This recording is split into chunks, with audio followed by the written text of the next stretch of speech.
আপনি তো আসিয়ার বোন, আপনি তো যেদিন ধর্ষণ হয়েছে আপনি তো এখানে ছিলেন না?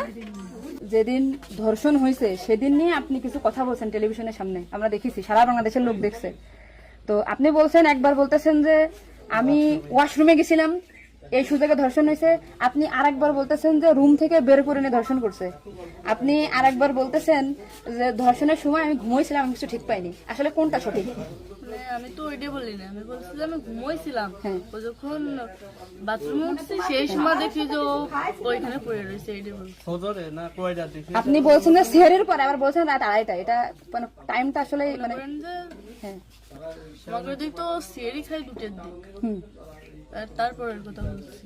আচ্ছা, আপনি একটু মানে প্রথম থেকে মানে রাত থেকে কি ঘটনা ঘটছে একটু আমাদেরকে বলেন তো। সর্বপ্রথম রাত্রে কি সব ঠিক ছিল? আমরা রাত্রি 3 জন ঘুমাই গেছিলাম, 8টার দিকে ঘুমাইছি। হ্যাঁ।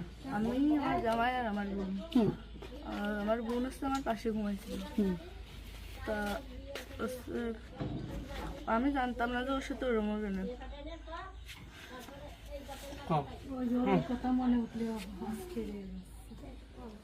আপনি আসিয়ার বোন, আপনি ওইখানে ওই দিন ছিলেন এক ঘরের ভিতর, আপনার কথা মানে আপনি যা বলবেন সেটাই হবে। এই জন্য আপনাকে যদি ওরা ঘুমের ঘরে কিছু খাওয়াই থাকে, আপনি বলবেন যে আমাকে ঘুমের ভিতরে কিছু খাওয়াই দিচ্ছে, আমি ঘুমাইছিলাম, আমি কিছুই জানি না, আমি সকালে উঠে দেখছি এটা। কিন্তু আপনি যদি বলেন যে রাত 2:30টার সময় হয়েছে, আমি তাহলে তো হবে না।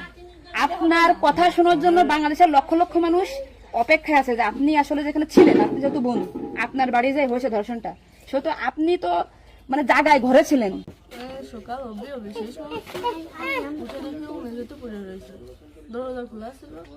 তা আমি ওটা বাথরুম থেকে দরজা আটাইয়ে ওটা উঠেছি, উঠে বিছানাটা রাখছি। মানে জ্ঞান হারাইছিল না ঘুমাই পড়ছিল জানি না, কিন্তু নাড়াচাড়া লাগার কারণে উঠে গেছিল। উঠে করছে আপা আমার অনেক কষ্ট হচ্ছে আর জ্বালা পোড়া করতেছে। আমি বলছি ফ্লোর করে পড়ে রয়েছে, এর জন্য ওর ওরম হয়েছে। তারপরে ও ঘুমাইছিল না কি জানি না, আমি কিছু চুপ করে ঘুমাই পড়। তারপরে আমি ঘুমাই গেছিলাম। সকালে ভোরে 6টার দিকে অবশ্য কাঁদতেছিল আর বেগে বেগে নিঃশ্বাস নিচ্ছিল। তারপরে আমি করছি কি হয়েছে তোর, ওরকম কাঁদতেছিল রাত্রেও, আবার হলো ওরম করতেছি, সাতপাল করে আদরে যাচ্ছে। ও তারপরে করছে মানে তাহলে আমার সাথে এরকম করছে। আর হচ্ছে বাইরে দরজা খুলে দিছিল। তো আমি করছি আমার এই ঘরের ভিতরে এরকম হলো, আমি তো কিছু টের পেলাম না। তো করছে আমার ঘরের বাইরে। আপনাকে একটা ছোট প্রশ্ন করি, কিন্তু আপনি এর আগে তো টেলিভিশন থেকে আপনি ইন্টারভিউ নিয়েছে, আপনি বলছেন যে রাত 8টার দিক হয়েছে আনুমানিক, তারপরে এই হয়েছে, আপনি মানে এই মাঝের এই কথাগুলো তো আপনি জানেন না। সুন্দর, এখন আপনার কথা ভালো লাগছে, আপনাকে থ্যাংক ইউ। এই যে মাঝের যে কথা বলেন এগুলো আপনি কেন মানে ভয়ে বলছেন নাকি ওদের বাঁচানোর জন্য বলছেন? আমার তো ভয়